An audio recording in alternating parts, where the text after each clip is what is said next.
KK educational official channel पर आपका बहुत बहुत स्वागत। मैं नरेंद्र सिंह चौहान।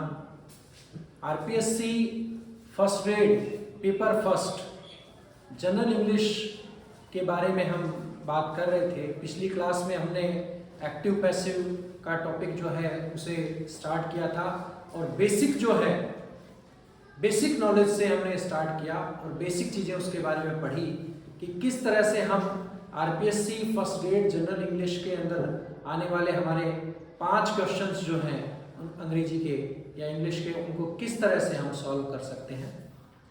जनरल इंग्लिश में पहला पार्ट हमने लिया था एक्टिव और पैसिव। एक्टिव पैसिव के पार्ट के अंतर्गत हमने सबसे पहले जो हमारी पहली क्लास थी उसमें हमने सिंपल सेंटेंसेस के बारे में पढ़ा था। अफर्मेटिव सेंटेंस भी उन्हें हम कहते हैं। आज सेकंड पार्ट जो हम ले रहे हैं वो है हमारा इंटरोगेटिव सेंटेंस। इससे पहले मैं आपको एक चीज बता दूं कि हमने ये जो क्लास स्टार्ट की है ये बेसिक से बेसिक जो 0 लेवल है उससे स्टार्ट की है। कोई भारी भरकम शुरुआती लैंग्वेज का हम किसी प्रकार का कोई यूज नहीं कर रहे हैं। 0 लेवल के स्टूडेंट जिन्होंने इंग्लिश जो है केवल 10th और 12th में पढ़कर छोड़ दी है उनके लिए हम विशेष तौर से ये वीडियो बना रहे हैं ताकि वे स्टूडेंट्स दोबारा से अपने उस नॉलेज को रिकॉल कर सकें और दोबारा से जो टॉपिक हैं उसको क्लियर कर सकें। तो सिंपल सेंटेंसेस के बाद आज हमारे इंटरोगेटिव सेंटेंसेस पर, जैसा कि हम जानते हैं इंटरोगेटिव सेंटेंसेस को हिंदी में हम कहते हैं प्रश्नवाचक वाक्य। प्रश्नवाचक वाक्य इंग्लिश में 2 प्रकार से प्रारंभ होते हैं।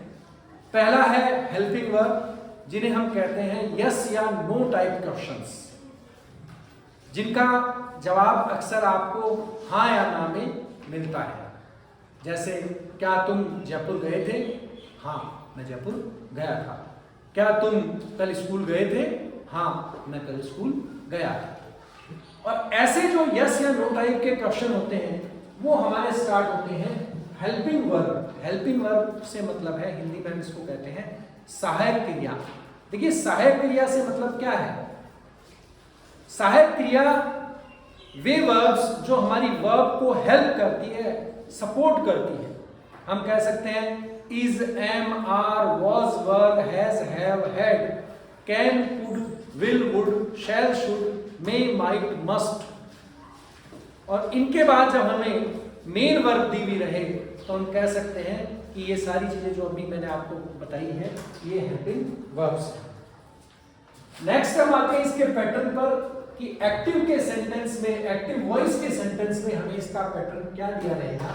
सबसे पहले हेल्पिंग वर्ब आएगी, उसके बाद सब्जेक्ट जो है कर्ता आएगा, उसके बाद वर्ब आएगी हमारी क्रिया, और फिर उसके बाद आएगा हमारा ऑब्जेक्ट, और टिल लास्ट हमें इंटरोगेटिव मार्क देखने को मिलेगा। अब आते हैं इसको एक्टिव से जब पैसिव में चेंज करेंगे तो वो किस प्रकार से हम करेंगे। सबसे पहले हम हेल्पिंग वर्ब को रखेंगे। यहां पर एक चीज मैं आपको पहले क्लियर कर दूं, नोट में मैंने यहां लिखा भी है कि मान लीजिए आपकी हेल्पिंग वर्ब अगर डू या डज है तो ये डू या डज हेल्पिंग वर्ब जो है ये इज, एम और आर में चेंज होगी अकॉर्डिंग टू ऑब्जेक्ट। ऑब्जेक्ट के अनुसार जो आपका ऑब्जेक्ट यहां आएगा उसके अकॉर्डिंग इज, एम, आर में ये चेंज होगी।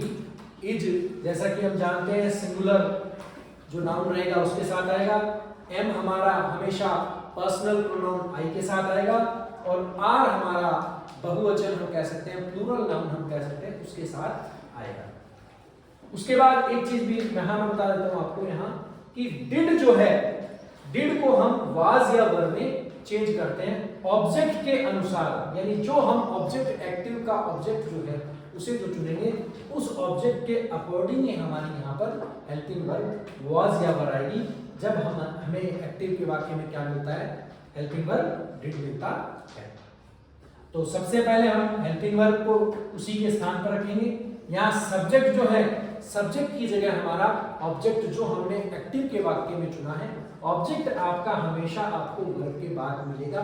एक चीज मैं यहाँ क्लियर कर दूं, ऑब्जेक्ट हो सकता है सिंगल वर्ड भी हो सकता है या एक फ्रेज भी हो सकती है। फ्रेज का मतलब है वाक्यांश, वाक्य का एक भाग भी हो सकता है। तो ऑब्जेक्ट आएगा, फिर उसके बाद बी वर्ब। बी वर्ब से मतलब है जो हमने बेसिक हमारे जो रूल्स पढ़े थे उन रूल्स में हमने देखा था कि बी वर्ब जो है कई बार सेपरेट भी हम लिख रहे थे, अलग भी लिख रहे थे। हालांकि बी वर्ब का ही एक पार्ट है, फर्स्ट फॉर्म बी वर्ब की है इज एम आर, और बी वर्ब की सेकंड फॉर्म है वाज और वर, और आईएनजी वर्ब होती है बीइंग, और थर्ड फॉर्म जो बी वर्ब की है वो हमारी है बी। हमेशा ध्यान रखें ऑब्जेक्ट के बाद बी आएगी, बी के बाद अगर बी वर्ब नहीं है तो हमेशा वर्ब की थर्ड फॉर्म। पैसिव में एक बात हमें ये गांठ बांध कर रखनी है कि पैसिव का कोई भी सेंटेंस जो होगा एक्टिव से जब हम पैसिव में कन्वर्ट करेंगे तो हमेशा वर्ब की थर्ड फॉर्म लाएंगे, और फिर उसके बाद बाई प्लस सब्जेक्ट को लेकर आएंगे लास्ट टिल लास्ट। यहां पर मैं आपकी एक बात क्लियर कर दूं कि किसी भी इंग्लिश के सेंटेंस का बेसिक जो है, बेसिक से मतलब है सोल जो है उसकी, मैंने पहले वीडियो में भी ये बात क्लियर की थी कि इंग्लिश में सेंटेंस की जो सोल है, आत्मा जो है वो है आपकी वर्ब। आपको कम से कम वर्ब के तीनों फॉर्म्स जो हैं वो क्लियर करने होंगे, first form, second form, third form. और जनरल सा आप कोई भी अगर ग्रामर की सिंपल बुक्स अगर आप लेंगे तो उन सिंपल बुक के रेफरेंस से भी आप अपनी फर्स्ट फॉर्म, सेकंड फॉर्म और थर्ड फॉर्म को क्लियर कर सकते हैं। इनको आपको रूल के अकॉर्डिंग अगर है तो रूल के अकॉर्डिंग आप इनको पढ़ें, वरना अगर आप इनको याद कर सकते हैं, लर्न कर सकते हैं तो लर्न करें। रोजाना 10-10, 15-15 अगर आप याद करते हैं तो आसानी से आप इनको याद कर लेंगे। फिर उसके बाद हम आते हैं हमारे पहले सेंटेंस के चेंज पर। पहला सेंटेंस जैसे कि मान लीजिए एग्जाम में हमें मिला है do you like my shirt. आपको एग्जाम में ज्यादा कुछ सोच विचार न करते हुए अगर आपके रूल दिमाग में है तो आप इतना सा ध्यान रखें कि डू आ रहा है, और एक्टिव पैसिव के सेंटेंस में जब डू स्टार्ट में आता है, इंटरोगेटिव अगर सेंटेंस है, ध्यान रखिएगा डू से कई सेंटेंस इंपरेटिव आज्ञासूचक वाक्य भी प्रारंभ होते हैं। आपको लास्ट में भी देखना है कि इसमें प्रश्नवाचक या इंटरोगेशन मार्क लगा हुआ है या नहीं है। अगर इंटरोगेशन मार्क है तो क्लियरली पिक्चर आपके दिमाग में आ जानी चाहिए कि डू या डज हमारा जहां आता है वहां हमें उसको इज और एम और आर में कन्वर्ट करना पड़ता है अकॉर्डिंग टू ऑब्जेक्ट। तो उसके बाद आपको दूसरा ध्यान आपको देना है आपके ऑब्जेक्ट पर कि आपका ऑब्जेक्ट सिंगुलर है या प्लूरल है। डू डज आया तो क्लियर पिक्चर आपके दिमाग में बनी कि इज एम आर इसके आंसर में शुरुआत में आएगा। और यहां पर उसके बाद ऑब्जेक्ट आप देखिए, ऑब्जेक्ट अगर आपने देखा है कि ऑब्जेक्ट सिंगुलर है तो क्लियर से पिक्चर है इज आएगा। अगर ऑब्जेक्ट आपका प्लूरल है तो आर आएगा। ऑब्जेक्ट अगर आपका मी है तो मी चेंज होगा आई में, और आई है तो आई के साथ हमेशा आपका एम आएगा। और बस तीसरी बात आप ध्यान रखें वर्ब की, और सेंटेंस के जो 4 आपको ऑप्शन दिए हैं उन ऑप्शन में आप इतनी सी चीज 2-3 चीजों को आप देख लें। वो चीज देखने से क्लियर आंसर जो है वो आपको पता चल जाएगा। जैसे इसको हमने चेंज किया, माई शर्ट के अकॉर्डिंग डूडस को हमने हटाया, उसके स्थान पर हम इज एम आर में से इज लेकर आए हैं। उसके बाद हमने हमारा ऑब्जेक्ट माई शर्ट लिखा है, और लाइक जो वर्ब थी उस लाइक को हमने लाइक में चेंज किया। टिल लास्ट बाई, बाई के साथ हम सब्जेक्ट लेकर आते हैं। तो सब्जेक्ट हमारा यहाँ पर इस सेंटेंस में यू है, तो बाई के साथ हमने यू को यहाँ पर रखा है। अब देखिए इस साइड आते हैं हमारे सेकंड नंबर सेंटेंस पर। मैंने आपको एक सेंटेंस डू या डज का बताया, सेकंड सेंटेंस है हमारा डिड से स्टार्ट होने वाला। जब भी कोई डिड से स्टार्ट होने वाला सेंटेंस आप देखते हैं तो क्लियर पिक्चर फ्रेम आपके दिमाग में आ जाना चाहिए कि डिड जो है, डिड की जगह पर हमेशा आंसर में आपको वाज या वर में से एक मिलेगा। अब वाज या वर कहां से आएगा? वो आएगा आपके ऑब्जेक्ट के चुनाव के बाद में। ऑब्जेक्ट का चुनाव आप करें कि आपका ऑब्जेक्ट सिंगुलर है या प्लूरल है। जैसे हमारा ये सेंटेंस है did she higher A taxi, तो ए टैक्सी हमारा ए सिंगुलर नाउन के बाद पहले आता है, सॉरी सिंगुलर नाउन के पहले आता है। तो यहाँ पर ए टैक्सी के अकॉर्डिंग हमने वाज रखा है हमारा, फिर हमने हमारा ऑब्जेक्ट रखा ए टैक्सी, हायर की हमारी थर्ड फॉर्म है हायर्ड, और बाई के बाद शी को जब हम ऑब्जेक्ट में चेंज करते हैं, यहाँ सब्जेक्टिव केस में है ये पर्सनल प्रोनाउन, जब इसको हमने ऑब्जेक्टिव केस में चेंज किया है तो ये हर हो गया है, और यहाँ से हमने बिल्कुल डिड को हमारे रिमूव कर दिया है, क्योंकि डिड के प्लस पर हमने क्या ले लिया है, वाज या वर्ब में से एक ले लिया है।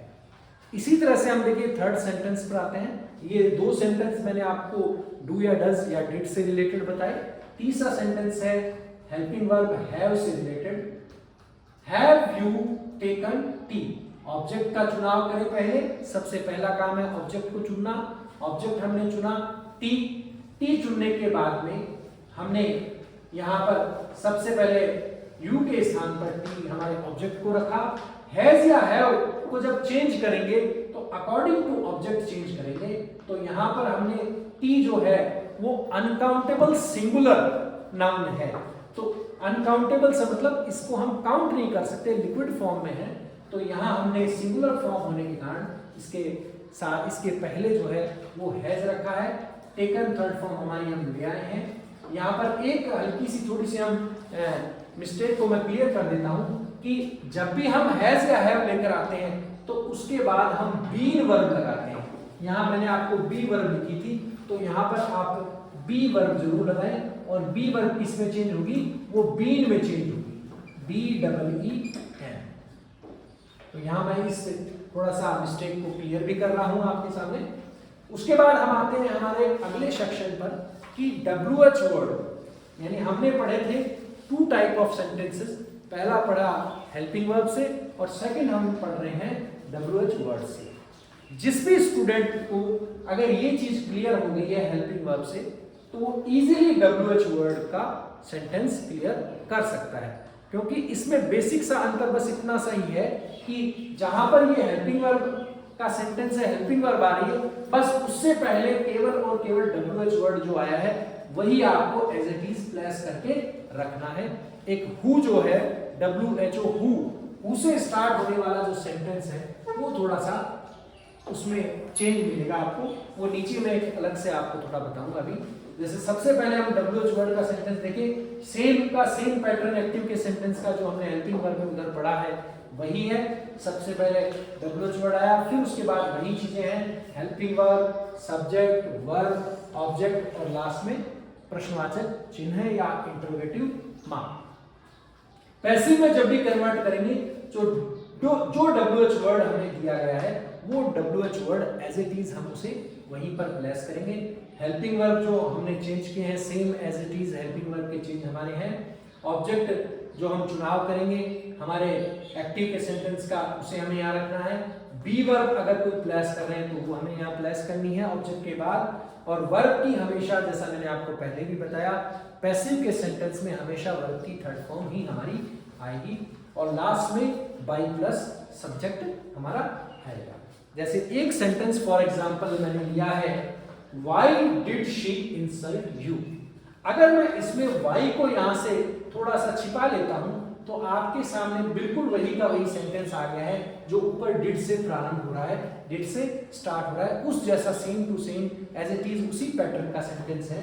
और अगर आपने ये सेंटेंस क्लियर कर लिया है तो WH वर्ड का सेंटेंस आप इजी वे में क्लियर कर सकते हो, क्योंकि आप देख सकते हैं आंसर सेम का सेम वही है, वही WH वर्ड यहाँ WH वर्ड के स्थान पर प्लेस हो गया है।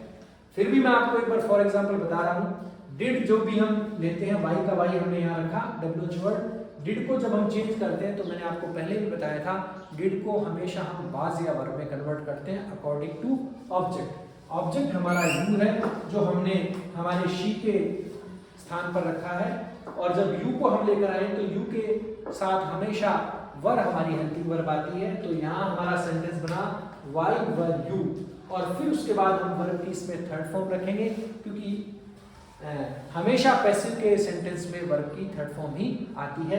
बी वर्ब के तौर पर अगर आप बात करें तो बी वर्ब यहाँ पर हेल्पिंग वर्ब में कन्वर्ट है। यहाँ पर बी वर्ब का कोई अलग से हमें बीन या बींग हमें कोई यूज नहीं करना है, ये हमने यहाँ पर पहले से इसको रख दिया है।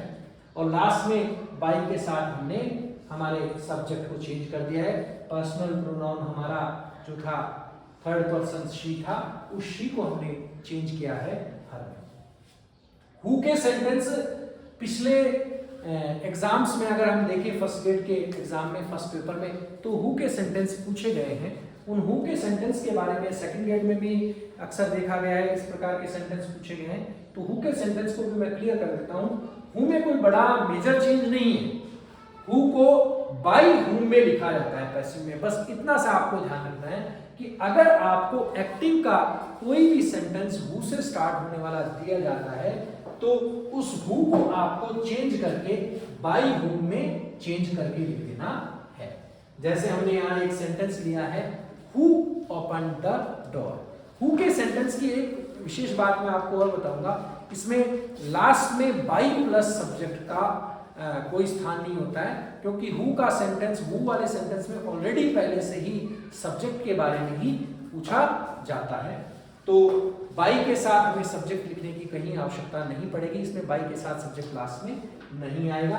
हु ओपन द डोर, जैसे हु को हमने चेंज किया बाय हुम में। ओपन हमारी वर्ब की सेकंड फॉर्म है। सेकंड फॉर्म को अगर हम बेसिक रूल, हमारा पहला वीडियो अगर आपने देखा है तो उसके बेसिक रूल में अगर आप देखें तो सेकंड फॉर्म को वाज या वर्ब प्लस वर्ब की थर्ड फॉर्म में चेंज करते हैं। तो द डोर हमारा ऑब्जेक्ट था, ऑब्जेक्ट को हमने रखा और ऑब्जेक्ट से पहले हमने हेल्पिंग वर्ब हमारी वाज रखी, क्योंकि द डोर सिंगुलर है इसलिए। और फिर उसके बाद हमने ओपन हमारी वर्ब जो सेकंड फॉर्म भी है और थर्ड फॉर्म भी है एज इट इज यहाँ रखी, और लास्ट में इंट्रोगेशन मार्क रखा है।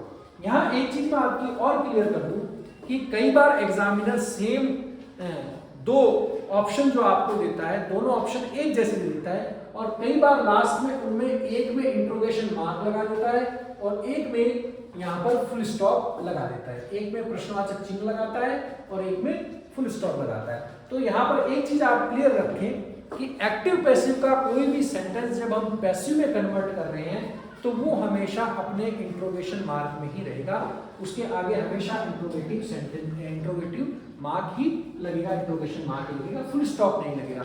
तो दोनों ऑप्शंस में से आपके लिए इजी है चुनाव करना। आपको हमेशा इंट्रोगेटिव मार्क वाला ही, अगर दो एक जैसे ऑप्शन है आपके आंसर के, तो उनमें आपको हमेशा इंट्रोगेटिव मार्क वाला ही चयन करना है। तो इस तरह आज हमने इंट्रोगेटिव सेंटेंसेस का एक चैप्टर जो है वो क्लियर किया है। अगर इस चैप्टर से संबंधित अगर आपकी कोई क्वेरी है या कोई आरपीएस से रिलेटेड कोई क्वेश्चन मार्क का इस प्रकार का कोई सेंटेंस आया हुआ है तो आप हमें मैसेज करके पूछ सकते हैं। आपके मैसेज का हम बिल्कुल जवाब देंगे। फिर एक बार मैं पुनः चाहूँगा कि ज़्यादा से ज़्यादा हमारे चैनल को आप सब्सक्राइब करें और लोगों को भी इसको सब्सक्राइब करने के लिए कहें, ताकि अधिकाधिक लोगों को इसका फ़ायदा मिल सके। बहुत बहुत धन्यवाद और बहुत बहुत आभार आप लोगों का चैनल को अपना प्रेम देने के लिए। Thank you.